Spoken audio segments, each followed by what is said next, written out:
Can you tell me your name? Nicholas Eastman. Are you from Earth? Yes, I'm from Earth. What I'm about to tell you, Nick, you may find a bit disturbing. Due to circumstances surrounding your condition, I'm afraid that our information is extremely limited. What do you mean, my condition? Wait, what's my condition?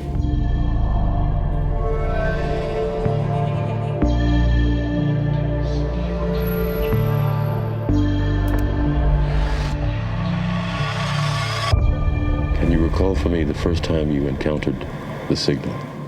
The what?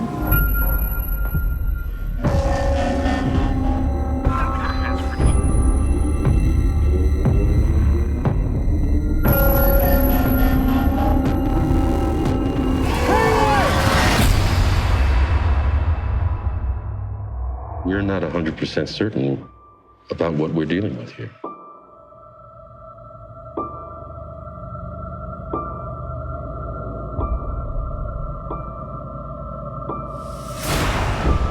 What are you gonna tell me? I need to protect myself. From what?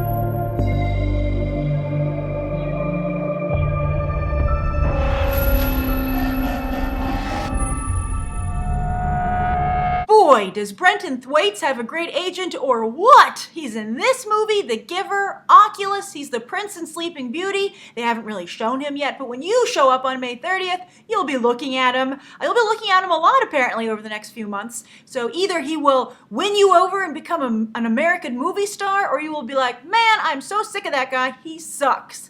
It's probably hopefully going to be the latter rather than the former, because he seems to be a pretty good sized star in Australia, and they usually import people only when they have a pretty good idea they're going to work out. For instance, Chris Hemsworth, Margot Robbie, those are all recent imports from Australia. Of course, Hugh Jackman, so maybe Brenton Thwaites is next on the list.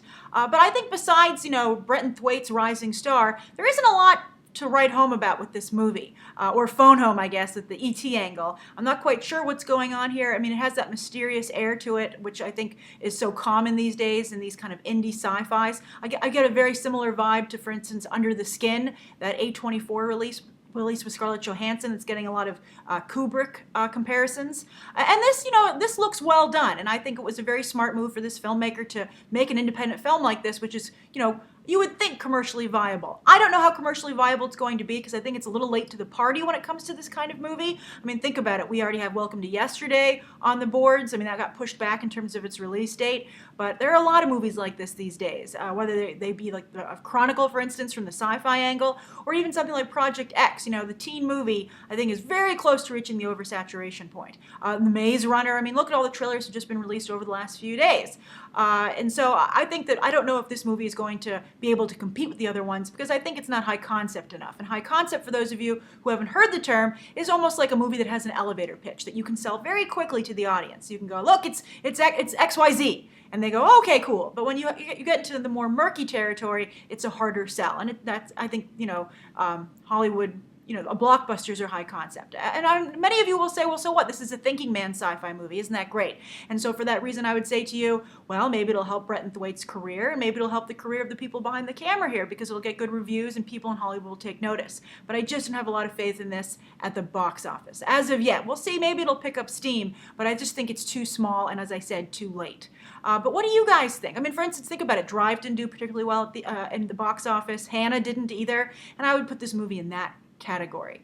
But I'd be curious to how you guys feel about the film. In contrast, Chronicle, though, is high concept. Found footage superpowers, very easy sell. Maybe with another trailer, they'll give us a better idea of what's happening here. But I do like the cinematography. I do think, as I said, it's sophisticated storytelling, and I would take a closer look at the team behind this movie, maybe for future films, if I was at one of the studios. But what do you guys think? Do you disagree? Do you think this movie has potential to itself be successful at the box office instead of just a stepping stone for those involved? What do you think of Brenton Thwaites? Are any of you familiar with his work from Australia? And for those of you who are new to him, like myself, what do you think? Do you think he's gotten good roles? I mean, he looks very different in a lot of them. He's a little bit of a chameleon. Is he someone you think that you could get behind, or do you think I've seen better? I think Dylan O'Brien fans would be like, he's no Dylan O'Brien, etc. Because you can see that kind of how that star power for O'Brien has powered the Maze Runner trailer. So write your thoughts down below, and I hope you'll check out these other episodes right now.